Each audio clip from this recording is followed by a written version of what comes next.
ఈనాటి కార్యక్రమానికి కూడా అన్ని మండల కేంద్రాల్లో ధర్నాలు జరుగుతున్నాయి. కొన్ని పూర్తయినాయి, అయిపోతుంది, జరుగుతూ ఉన్నాయి. ఏకకాలంలో 7 మండలాల్లో ప్లస్ నియోజకవర్గ కేంద్రాల్లో వాళ్ళ ధర్నాలు అవుతుంది. రాష్ట్ర వ్యాప్తంగా అవుతున్నాయి. ఈ లెక్కన రాష్ట్ర వ్యాప్తంగా కొన్ని లక్షల మంది రైతులు వాళ్ళ ధర్నాలలో పాల్గొంటున్నారు.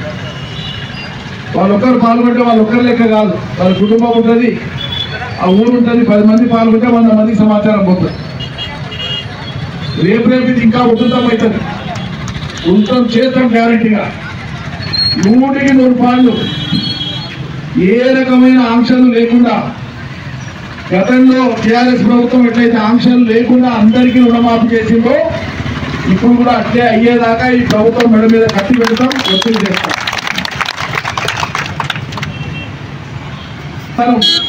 లక్షలోపు రుణమాఫీ చేస్తేనే 40 లక్షల మంది రైతులు కవర్ అయ్యారు మనం చేసినప్పుడు.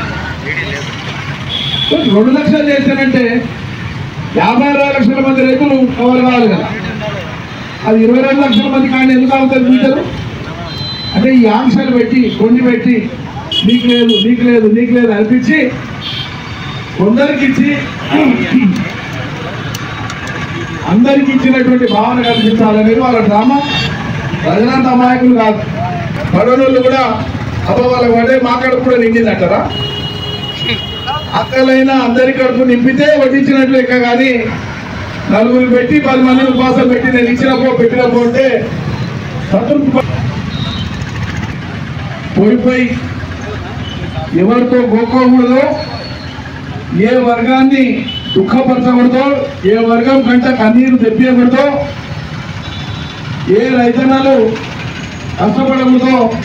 ఇలా రేవంత్ సర్కార్ సరిగ్గా అదే రైతులతో గోక్కున్నది. 100కి 100 పాలు ఈ ప్రభుత్వం పతనం కాక తప్పదు.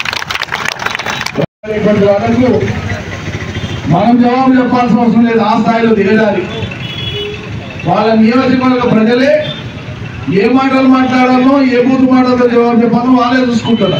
మనకు ఆ బాధ్యత తప్పించింది. వాళ్ళు మా వదిలేసేయండి అన్నారు, వాళ్ళు చూసుకుంటారు. మనం దిగజారి ప్రవర్తించాల్సిన అవసరం లేదు. అంశాల వారిగానే మాట్లాడదాం, మాట్లాడదాం. చిన్న రిక్వెస్ట్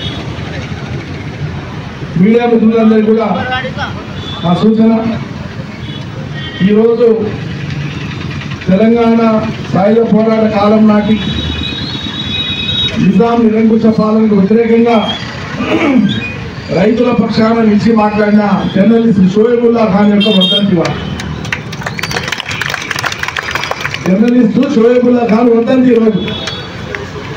ఇలా రుణమాఫీ అక్కడెక్కడే ఎందుకు, ముఖ్యమంత్రి సొంత ఊరు ఎట్లయితుందో చూద్దామని చెప్పి 2 టీవీలలో అడిగిపోయారు. కొండారెడ్డిపల్లె, కొన్నూరు మండలంలో కొండారెడ్డిపల్లె ఊరు పోయి కుదరపోయింది. పోయి వాళ్ళు రైతులతో అభిప్రాయ సేకరణ చేస్తున్నారు. వాళ్ళు చెప్తారు కదా, వచ్చిందా రాలేదా, ఎంత భూమి ఉంది, ఏముంది, ఏం పేరు అది చెప్తుంటే ఆ ఊర్లో ఉండేటువంటి కాంగ్రెస్ పార్టీ కార్యకర్తలు కొంతమంది పోయి